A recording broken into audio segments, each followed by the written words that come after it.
साथियों नमस्कार, एक बार फिर से अपना इंटरनेशनल सफ़र स्टार्ट हो रहा है और हम जा रहे हैं बांग्लादेश की बहुत ही खूबसूरत जो है वो अपनी सीरीज़ स्टार्ट होने वाली है। इस सीरीज़ से जुड़ जाइएगा। अभी मैं हूँ दिल्ली के इंदिरा गांधी इंटरनेशनल एयरपोर्ट पर और अपनी 3:30 बजे के करीब जो है वो फ़्लाइट है ढाका के लिए, बांग्लादेश की राजधानी ढाका।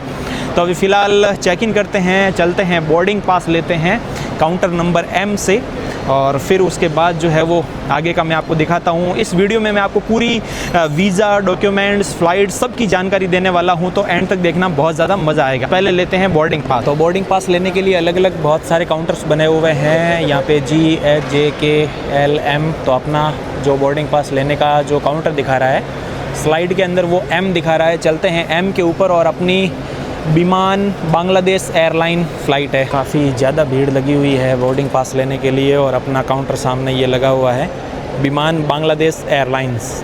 तो इससे हम उड़ान भरने वाले हैं। फ़िलहाल ये 2 ही काउंटर लगे हुए हैं फ़िलहाल यहाँ पे, तो बाकी वाले शायद अदर के लिए हैं। ये भी तो है इधर, ये वाला ढाका BG398 अपने विमान का नंबर है और निर्धारित समय 3:15 है और शाम को लगभग 5 बजे के आसपास उतारेगी।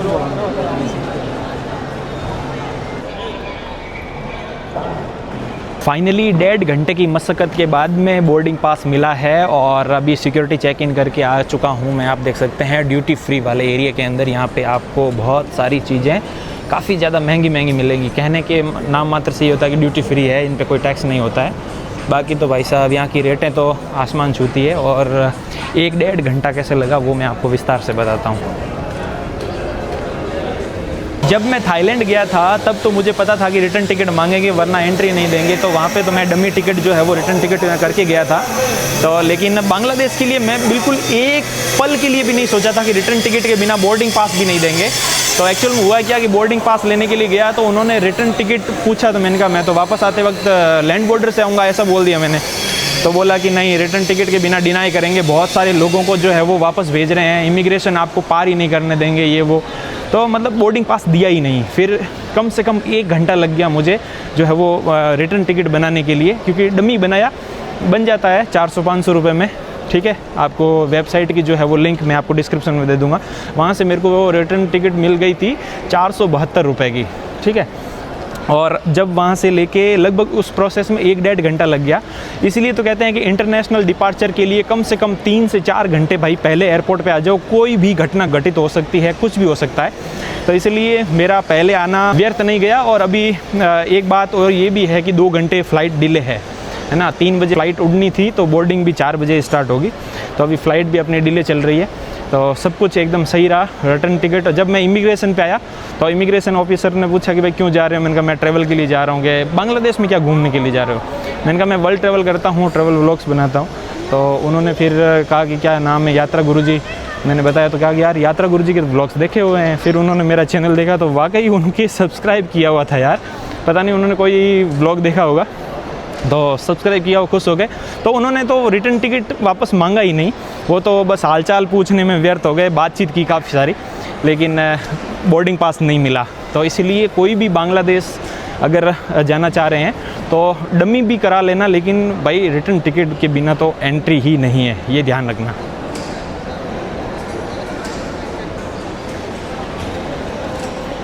अब मैं आपको थोड़ा सा बांग्लादेश के वीज़ा के बारे में जानकारी दे देता हूँ कि मैंने जो बांग्लादेश का वीज़ा था वो दिल्ली से लिया, 1 भी रुपया नहीं लगता है, बिल्कुल फ्री ऑफ कॉस्ट आपको बांग्लादेश का वीज़ा मिलेगा। और डॉक्यूमेंट्स की बात करें तो पासपोर्ट और पासपोर्ट साइज़ 2 फ़ोटो और ऑनलाइन जो वेबसाइट है ऑफिशियल जो बांग्लादेश टूरिस्ट वीज़ा लेने की, वहाँ पे अपने को बेसिक डिटेल भरनी होती है, भर के सबमिट करते हैं। तो आप YouTube पे कोई भी आप वीडियो सर्च करना कि बांग्लादेश का टूरिस्ट वीज़ा अप्लाई करने के लिए क्या प्रोसेस है, तो बहुत सारे ट्यूटोरियल आ जाएंगे। ठीक है, तो नॉर्मल 5-10 मिनट का काम है। आप उसको भर के एक तो वो डिजिटल फॉर्म का प्रिंट आउट और होटल बुकिंग्स जो कि डमी हो जाती है booking.com से, और 2 पासपोर्ट साइज़ फ़ोटो, पासपोर्ट और कुछ भी नहीं, और 1 भी रुपया नहीं।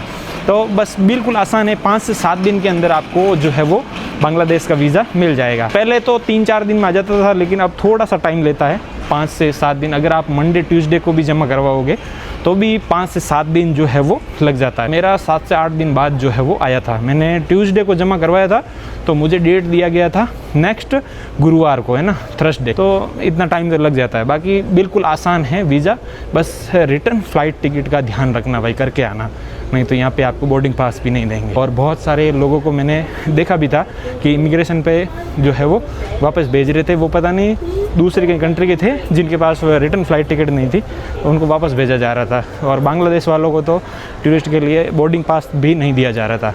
तो ये कुछ बेसिक जानकारी ध्यान रखना। एयरपोर्ट के ऊपर गेट नंबर 1 से गेट नंबर 14 तक जाने के लिए कम से कम 20 से 25 मिनट की वॉक करते हैं, तब जाके जो है वो पहुंचते हैं। तो बीच में कुछ ऐसे, है ना, स्लाइड भी मिलते हैं जो कि अपने को पैदल नहीं चलना पड़ता, जिसके ऊपर खड़े हो जाओ और आराम से जो है वो इसको ये अपने को लेके जाएगा, ये कन्वेयर बेल्ट। और यहाँ पे अभी ये 4 नंबर गेट आया, ये गेट नंबर 3 है, फिर आगे गेट नंबर 4 है। तो काफ़ी लंबा प्रोसेस हो जाता है। तो अगर आपकी फ़्लाइट डिले विले होती है या फिर आप खुद लेट हो जाते हो फ़्लाइट पकड़ने में, तो ध्यान रखना भाई साहब, यहाँ पे काफ़ी ज़्यादा 20-25 मिनट तो भागना पड़ेगा आपको।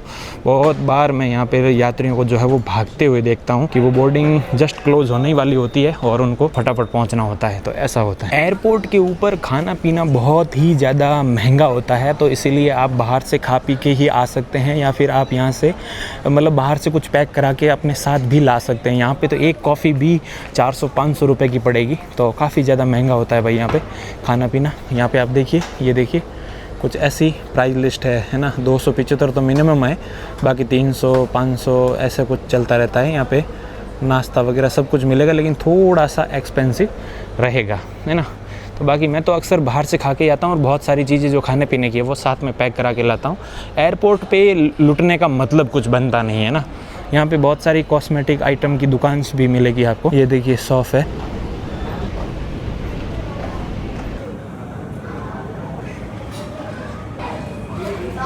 पिछले 1-1.5 घंटे से इंतज़ार कर रहे हैं यहाँ पे सभी लोग, आप देख सकते हैं। और 4:45 का टाइम हो गया है, अभी तक फ़्लाइट का तो पता ही नहीं है। 4:45 का टाइम हो गया है और यहाँ इस टनल से होते हुए जाना है और यहाँ फ़्लाइट लगनी है, लेकिन अभी तक फ़्लाइट आई भी नहीं है। तो लगेगी कहाँ से, क्योंकि यहाँ पे देख सकते हो ये वाली टनल भी पूरी ऐसे खाली पड़ी है, उधर वाली भी खाली पड़ी है। और अपने को यहाँ राउंडेबल रास्ते से पाथ से होते हुए इस टनल से आगे जाना है यहाँ पे। अब देखते हैं कब आएगी फ़्लाइट। 4:45 बजने को तो आ ही गए हैं। मैंने सोचा टाइम से पहुँच जाएंगे, लेकिन आगे जाएंगे तब तक अंधेरा हो जाएगा यार रात को। फिर एयरपोर्ट से सिटी सेंटर जाने में काफ़ी दिक्कत हो जाती है जब भी रात होती है किसी अदर कंट्री के अंदर। ये प्रॉब्लम रहती है, लेकिन पता नहीं। और एक अभी इंडिगो की फ़्लाइट उड़ी है, आप देखिए, ये गई, देखो ये है इंडिगो की फ़्लाइट। फाइनली अपने विमान के पास में आ चुके हैं और अपना ये विमान आप देख सकते हैं, विमान बांग्लादेश एयरलाइन है। तो फाइनली अब बैठेंगे अंदर।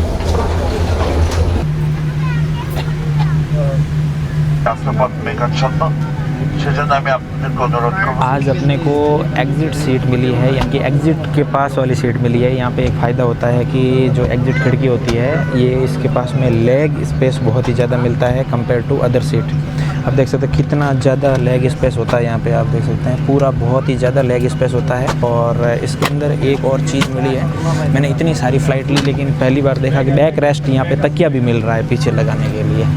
तो ये मैंने पहली बार देखा है भाई, विमान बांग्लादेश के अंदर जो है वो यहाँ पे बैक रेस्ट के लिए भाई तकिया भी देते हैं। और फ़ायदा जो है वो एग्जिट खिड़की। सर এটা বন্ধ করে দিবেন প্লিজ। এটা আমাদের ইমার্জেন্সি এক্সিট, কোনো ইমার্জেন্সিতে আপনারা এই ডোর দিয়ে বের হতে পারবেন, ঠিক আছে। ইনস্ট্রাকশন কার্ডগুলো সিট পকেটে আছে, আপনারা পড়ে নেবেন।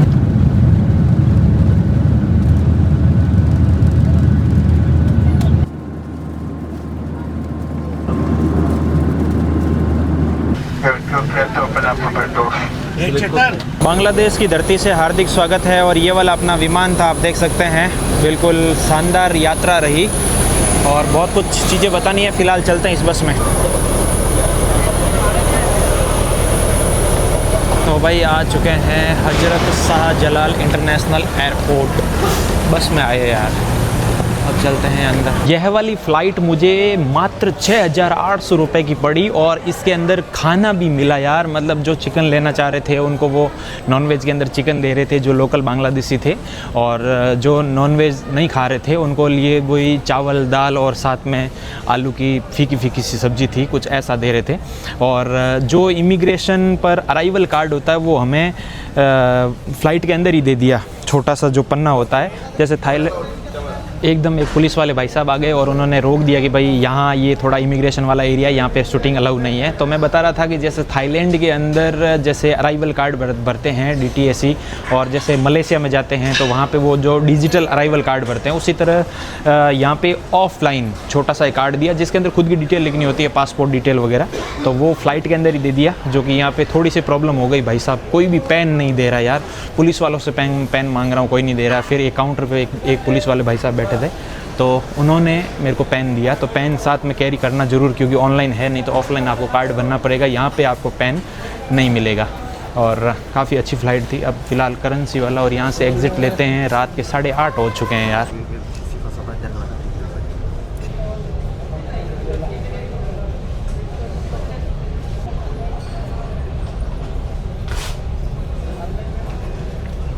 करेंसी एक्सचेंज मैंने एयरपोर्ट पे ही करा ली है। ऑनलाइन 1.29 दिखा रहा है और यहाँ पे एयरपोर्ट पे रेट मिली है 1.25। और एक भाई साहब ने तो मेरे को मना ही कर दिया कि भाई यहाँ पे नहीं मिलेगा, इनके पास है 1.28।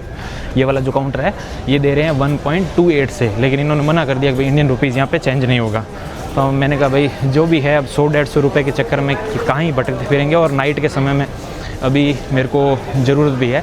तो 10,000 इंडियन रुपीज़ मैंने चेंज कराए, तो मुझे मिले हैं 12,500 यहाँ के बांग्लादेशी टका।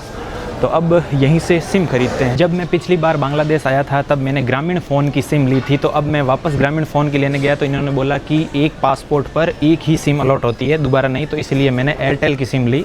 एयरटेल भी काफ़ी अच्छा नेटवर्क चलता है। और बता दूं कि अगर आप एयरपोर्ट के रास्ते आ रहे हो, है ना, एयर से आ रहे हो, बाई एयर आ रहे हो, या फिर लैंड बॉर्डर से आ रहे हो, तो बॉर्डर के आसपास अगर सिम मिलती है तो ले लेना, या फिर एयरपोर्ट से सिम लेके ही ढाका के अंदर जाना, क्योंकि लोकल जितने भी सिम बेचने वाले काउंटर है वो आपको पासपोर्ट के ऊपर सिम नहीं देंगे। अगर आपका कोई बांग्लादेश का कोई दोस्त है तो उसकी ID से आप ले पाओगे।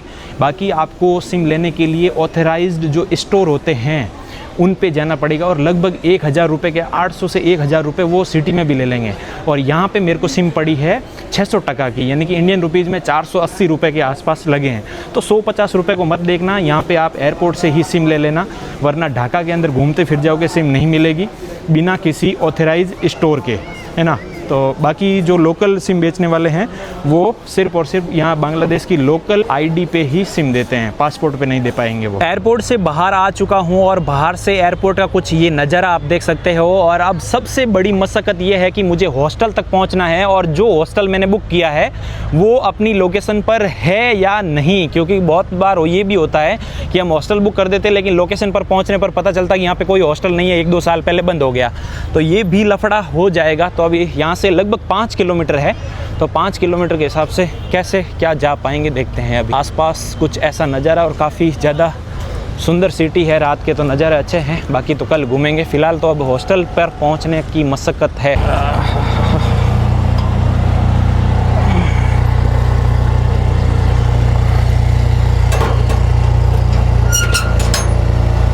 चलो, एयरपोर्ट से बाहर निकलते ही मेरे को यहाँ पे एक रिक्शा मिल गए। एक दादाजी जो है रिक्शा लेके खड़े थे, तो पहले किसी और ग्राहक से बात कर रहे थे, अभी फ़िलहाल वो उनसे मेरे ख्याल से बनी नहीं। तो फिर मैंने इनसे पूछा, तो यहाँ से 5 किलोमीटर के 300 टका मांगे। पहले तो इन्होंने 400 टका मांगे, मैंने बार्गेनिंग की तो 100 टका कम हो गया, तो 300 टका के अंदर अब जाएंगे, यानी कि 8 या 24 लगभग 240 रुपये लेंगे।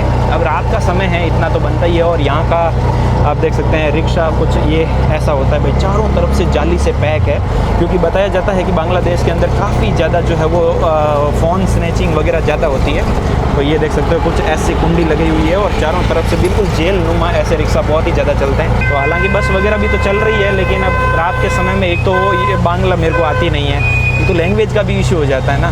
बाकी तो काफ़ी ज़्यादा बसें भी चलती हुई दिख रही है मेरे को, सामने देखिए बसें जा रही है लोकल। तो फ़िलहाल अब चलते हैं हॉस्टल। अब देखना है कि हॉस्टल अपनी लोकेशन पे होना चाहिए, वरना आसपास कोई दूसरा डॉर्मेट्री ढूंढेंगे, देखते हैं क्या होता है, पहुंचने पर पता चलेगा। यहाँ बांग्लादेश के अंदर आप देखेंगे इतना ज़्यादा ट्रैफिक होता है कि बसें जो है वो रगड़ रगड़ के चलती है। जितनी भी बसें आपको दिखेगी यहाँ पे आपको स्क्रैच मारी हुई ही दिखेगी, और जितने भी रिक्शा रहेंगे वो एक भी बिना जाली वाला नहीं दिखेगा, खुला रिक्शा नहीं दिखेगा। सबके चारों तरफ जो है ऐसे जाली से पैक किया हुआ ही ज़रूर देखने को मिलेगा। कल वापस जो आगे आने वाले नेक्स्ट ब्लॉग रहेंगे उसमें मैं आपको दिखाऊंगा बांग्लादेश के अंदर जितनी भी बसें रहेगी सब के सब साइड में से पूरी रगड़ खाई हुई, पूरी घिस घिस के चलती है बसें यहाँ पे बांग्लादेश में। ओके ओके ठीक है। तो भाई जिसका डर था आखिर वही हुआ, यहाँ पे हॉस्टल नहीं है, उनका एड्रेस चेंज हो चुका है। हालांकि है तो आसपास ही, लेकिन एक भाई साहब यहाँ पे लोकल खड़े थे, उनको मैंने नंबर दिए, booking.com से नंबर लेके इन्होंने कॉल करके इन्होंने बांग्ला में बात किया और इन्होंने एड्रेस लिया। तो अभी ये मेरे को लिख के दे रहे हैं, न्यू एड्रेस या yes new address. Okay okay, you please give me return. तो भाई ये लिख के दे रहे हैं, इनको हिंदी नहीं आ रही है, ये बांग्ला जान रहे हैं और इंग्लिश जान रहे हैं। तो अभी फ़िलहाल रात के लगभग 9:30 से ऊपर हो गए हैं और लगभग आप देख सकते हैं सन्नाटा पसरा है गलियों के अंदर, काफ़ी बड़ी बड़ी बिल्डिंग्स है। अभी ये रोड नंबर 9 में, बारीदरा रोड नंबर 9 पे मैं आया हूँ, लेकिन फ़िलहाल यहाँ पे एड्रेस नहीं है, ये भाई साहब लिख के दे रहे हैं। आप ये नंबर व्हाट्सएप है ना? ओके ओके ओके ठीक है सर। तो भाई बांग्लादेश के अंदर आते ही सभी चीज़ों का एक साथ ही सारा मज़ा लिया जा रहा है। पहले वो बंद वाला रिक्शा लिया, अब ये देख लो पेडल रिक्शा, भाई साहब जो है वो यहाँ पे पेडल मार के चला रहे हैं। तो बांग्लादेश के अंदर कुछ इस प्रकार का ये रिक्शा बहुत ही ज़्यादा चलता है। तो यहाँ से अब मेरी जो लोकेशन है वो है लगभग 3 किलोमीटर। तो ये पूरा 3 किलोमीटर तो जाएंगे नहीं, ये बीच में आधे रास्ते तक जाएंगे, क्योंकि इनका ये ड्रेस कोड है और ये इनका कुछ ऐसा रूट होता है। तो फिर ये मेरे को वहाँ बीच में छोड़ेंगे, फिर आगे वाले रूट के अंदर रिक्शा दूसरे रिक्शा के अंदर मेरे को बिठाएंगे। तो इन्होंने बोला कि भाई मैं 30 टका लूँगा। तो मैंने कहा मैं आपको 50 दूँगा, टेंशन मत लो यार, 50 टका, कुछ लगभग 1-1.5 किलोमीटर के। फिर आगे अगर 1-1.5 किलोमीटर रहा तो मैं पैदल ही निकल जाऊँगा। फ़िलहाल मैंने व्हाट्सएप पे उनको मैसेज किया, वो लाइव लोकेशन मेरे को अगर भेज दे तो मज़ा आ जाए यार। लगभग 10 बज चुके हैं, तो कोई भी दिक्कत नहीं है, घूमने के लिए आए हैं। फ़िलहाल रात के समय में रिक्शा के मज़े लिए जा रहे हैं। इधर भी बहुत सारे रिक्शा खड़े हैं, देख सकते हो, ये ऐसे रिक्शा बहुत ज़्यादा चलते हैं और ये बंदे लोग काफ़ी ज़्यादा मेहनती होते हैं यार, काफ़ी इसमें जोर लगता है। पेडल मार मार के रिक्शा चलाना अपने आप में जुनून चाहिए, ताकत चाहिए यार। फ़िलहाल कोई नहीं, चलते हैं। हाँ, काफ़ी ठंडी हवा आई, गली के अंदर तो हवा भी नहीं आ रही थी यार। तो ये रंगीन रातें बांग्लादेश की। फ़िलहाल पहले ही दिन सभी चीज़ों का एक्सपीरियंस ले लिया है, फ़्लाइट रिक्शा, पेडल रिक्शा, बस बाकी ये वो कल लेंगे। और बारिश आ जाए तो भाई ये खींचते हैं तो ऐसे ऊपर आ जाता है। मेरी तो हाइट लंबी है तो सिर अड़ रहा है, बाकी इसको ऐसे खींचेंगे तो ये लंबा छत बन जाएगा अगर बारिश आएगा तो। और यहाँ पे रख दिया मैंने बैग, छोटा बैग, कॉम्पैक्ट बैग लेके घूमने का यही फ़ायदा है कि ज़्यादा बाहर नहीं रहता है और कहीं पे भी डाल दो।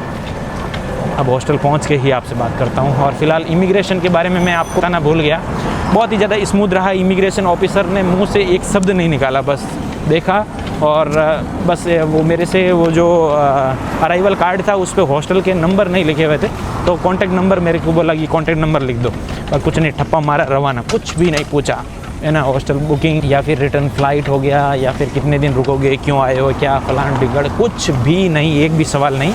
बस बोला कि जो हॉस्टल बुक किया है उसके नंबर आप लिख दो, बस वो लिख दिया। ईजी, बहुत ईजी। तो उस रिक्शा से जो भाई पीछे उतर गया मैं, और अब यहाँ से लगभग 1 किलोमीटर के दूरी पर जो है वो मेरी हॉस्टल की लोकेशन है, जो कि व्हाट्सएप पे आ चुकी है। तो व्हाट्सएप पे देखने पर 1 किलोमीटर दूर दिखा रहा है। और तो फिर मैंने कहा कि भाई क्या ही अब रिक्शा लेना 1 किलोमीटर के लिए, तो 5 मिनट की वॉकिंग है, तो आसपास मार्केट देखते हुए चलेंगे, गलियों के रात के नज़ारे देखते हुए चलेंगे। और बहुत सारी यहाँ पे देखिए मीट की दुकान है, फल फ्रूट है। और यहाँ पे देख सकते हो बांग्लादेश के अंदर ही यहाँ पे बहुत सारे कपड़े बहुत ज़्यादा सस्ते हैं, क्योंकि बांग्लादेश पूरी दुनिया के अंदर सबसे टॉप 3 में आता है ना, सेकेंड हैंड कपड़े ख़रीदने में, एक्सपोर्ट इंपोर्ट करने में। और इधर मस्ती चल रही है भाई डोगेश भाई की, और इतने बड़े बड़े आम, नींबू, अलग ही वैरायटी के हैं यहाँ पे। तो पूरी मंडी विजिट की जाएगी, सब्जी मंडी का भी अलग से एक व्लॉग बनाया जाएगा। और ये रिक्शा देखो पूरा जेल नुमा होता है, डब्बे जैसा पैक कर देते हैं फ़िलहाल। और वैसे भी ये रिक्शा भी ऐसे भीड़ भाड़ के अंदर बहुत मुश्किल से चल पाते हैं यार, बहुत ज़्यादा भीड़ होती है। अभी रात के 10 बजे हुए हैं, फिर भी आप गली के अंदर रश देखो आप कितना ज़्यादा ही है। अभी भी मार्केट खुला हुआ ही है। और टाइम जोन की बात करूँ तो इंडिया से आधा घंटा आगे है। इंडिया में अभी 9:30 हो रहे हैं, तो अभी यहाँ पे 10 बज रही है। ये है पानी पूरी का ठेला है, लोकल बांग्लादेशी, और रोड के ऊपर दादाजी को चार्जर वार्जर बेच रहे हैं। तो ऐसे लोकल जनजीवन देखते हुए जब पैदल चलते हैं तो पता ही नहीं चलता है, 1 किलोमीटर हो चाहे 5 किलोमीटर हो। और ये आ चुकी है लोकल रेस्टोरेंट। खाने पीने की कोई कमी नहीं है यहाँ पे, सब कुछ मिल रहा है, फ्रूट वगैरह सब टोटल। और भाई साहब अभी इसमें पाँव चला जाता मेरा, ध्यान रखना पड़ेगा। आगे तो बहुत ज़्यादा भीड़ है मेन रोड पे। तो ये ट्रैफिक देखो भाई, यहाँ पे कितना फुल भरा हुआ ट्रैफिक है। रिक्शे ही रिक्शे फंसे हुए पड़े हैं, कार यहाँ पे फंसी हुई है। और आसपास भाई साहब ये देखिए पैडल वाला रिक्शा, और पूरा यहाँ पे लोडिंग बनाया हुआ है इसको। अब अपने को पैदल पैदल चलना है इस साइड। ऊपर देखिए पाथवे बनाया हुआ है पैदल चलने के लिए, क्योंकि नीचे तो दिन के समय में रोड पार नहीं कर सकते हो आप बांग्लादेश के अंदर, ये कंडीशन रहती है। अभी तो थोड़ी रात के 10 बज गए हैं तो रोड खाली मिल रही है, नीचे से पार कर पाओगे, और दिन के समय पॉसिबल नहीं है। और बसें देखो साइड में से घिसी हुई, कुछ ऐसे घिसी हुई बसें आपको मिलेगी यहाँ पे, पूरा रगड़ खाई हुई, साइड में से घिस घिस के चलती है, आगे से पीछे से ठोक ठोक के चलते हैं। ये बस भी देख लो आप, ये देखो वापस रीपेंट किया गया है, लेकिन ये घिस घिस के चलती है। देखो वापस रीपेंट करते हैं, वापस घिसते हैं, ऐसे चलता रहता है यहाँ पे। कोई ऊपर से थूक ना दे भाई साहब। बसों से ये थोड़ा सावधान रहना पड़ता है कि पास में से ऊपर से खिड़की में से कोई भी थूक सकता है, पता ही नहीं चलता है। यह जो हॉस्टल मुझे मिला है, आप यकीन नहीं करोगे, इंडियन रुपीज़ में बात करूँ तो मात्र 120 रुपये में हॉस्टल मिला है यार मुझे, यानी कि डॉलर में बात करूँ तो $1.20। तो 110-120 रुपये के अंदर ये हॉस्टल मिल गया है। तो इतना सस्ता यहाँ पे हॉस्टल है। बांग्लादेश के अंदर रहना खाना पीना काफ़ी ज़्यादा सस्ता है। 300-350 रुपये तो मुंबई दिल्ली वहाँ पे भी तो लेते हैं, और यहाँ पे आपको 200-250 रुपये में हॉस्टल मिल जा रहे हैं। बहुत सस्ता है। बस आइए वीज़ा लेके मस्त घूमिए, कोई दिक्कत वाली बात नहीं है। दिल्ली से फ्री ऑफ कॉस्ट में आप वीज़ा ले सकते हैं। पूरी डिटेल मैंने आपको बता दी। ना तो कवर लेटर चाहिए, ना ही कोई बैंक स्टेटमेंट, और कुछ भी नहीं। सिर्फ जो डॉक्यूमेंट मैंने आपको इस ब्लॉग में बताए, बस वही 3-4 डॉक्यूमेंट, और कुछ भी नहीं। फ़िलहाल रात के नज़ारे देखो, हाईवे चल रहा हूँ, जस्ट अब आ गई लोकेशन, ही आ गई है। मेरा हॉस्टल मेन रोड पे ही है, थोड़ा सा गली के अंदर। फाइनली पहुँच चुका हूँ मैं यूनिक हॉस्टल मेल डॉर्मेट्री, और इस बिल्डिंग के अंदर अपनी डॉर्मेट्री है। चलते हैं अंदर। अगर बांग्लादेश आते हो तो भाई booking.com के भरोसे मत रहना। यहाँ पे आया तो मुझे पता चला, यहाँ पे देख सकते हो डॉर्मेट्री की प्राइस आप देख सकते हो। नॉन एसी का यहाँ पे है 599 टका, और एसी का प्राइस है 849। तो भैया जी ने फिर मेरे को डिस्काउंट करके यहाँ पे मेरे को दिया है लगभग 750 टका, यानी कि इंडियन रुपीज़ में 600 रुपये में पड़ा है। तो ये बता रहे हैं कि पूरे ढाका में भी आपको इससे सस्ता कहीं नहीं मिलेगा, यानी कि कम से कम आपको डॉर्मेट्री 500-600 रुपये की तो डॉर्मेट्री मिलेगी ही मिलेगी, इससे नीचे नहीं मिलेगी। booking.com के भरोसे रहना ही नहीं है। अब देखते हैं, कल घूमेंगे मार्केट में तो पता चलेगा। तो फाइनली अपने को ये वाला बेड मिल चुका है। थोड़ा धीरे बोल रहा हूँ मैं। ये वाला बेड है, ऊपर भी लॉकर है, और नीचे भी ये खींचेंगे तो बाहर आएगा, तो इसमें भी लॉक कर सकते हैं। ताला दिया है, और ये बेड पड़ा है मेरे को इंडिया के 600 रुपये। 2 नाइट के 1200 रुपये दिए मैंने। तो ठीक है भाई, रात के 11 बज चुके हैं। पूरा प्रोसेस किया, इधर उधर बातचीत की। मैंने कहा भाई ये देखो booking.com पे इतना दिखा रहा है, कर रहे हैं। तो वो बोल रहे हैं कि ये फ़ॉल्ट है, पूरा बांग्लादेश में ऐसा कोई रेट ही नहीं है। तो मैंने कहा भाई ठीक है, अब थोड़ा बहुत 100-150 रुपये डिस्काउंट करा के फाइनली 600 रुपये में ये बेड मिला है।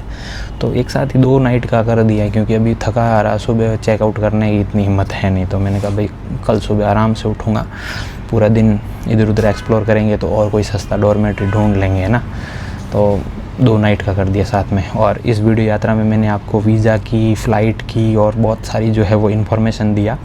उम्मीद करूँगा ये वीडियो आपको बेहद ही पसंद आया होगा और इन्फॉर्मेटिव लगा होगा। मुझे कमेंट करके ज़रूर बताना, और इस वीडियो की हेल्प से आप बांग्लादेश की सारी जानकारी जो है वो आपको मैंने दे दी है, सब कुछ, ठीक है। फ़्लाइट से लेकर वीज़ा, डॉक्यूमेंट्स, सब कुछ। और ये फ़्लाइट मेरे को काफ़ी ज़्यादा सस्ती मिल गई। अब वापस रिटर्न फ़्लाइट अगर मैं देख रहा हूँ 10-12 दिन के बाद, तो लगभग 10-11 हज़ार की वापस फ़्लाइट पड़ रही है ढाका से इंदिरा गांधी एयरपोर्ट के लिए, अपने दिल्ली के लिए। तो अब देखते हैं मैं बाई रोड जाऊंगा क्या करूंगा, क्योंकि अभी फिक्स तो नहीं है ना, मैं 10 दिन भी रुक सकता हूँ, 15 दिन भी रुक सकता हूँ, तो इतना जल्दी अभी रिटर्न फ्लाइट तो मैं करूँगा नहीं, और प्लान में कुछ भी चेंज हो सकता है, पता नहीं चलता 1 घंटे का भी। तो ठीक है, अब सोते हैं। मुझे इंस्टाग्राम पे फॉलो कर लेना, लिंक आपको डिस्क्रिप्शन में मिलेगा। आज का वीडियो अंत तक देखने के लिए आपका बहुत बहुत धन्यवाद दोस्तों।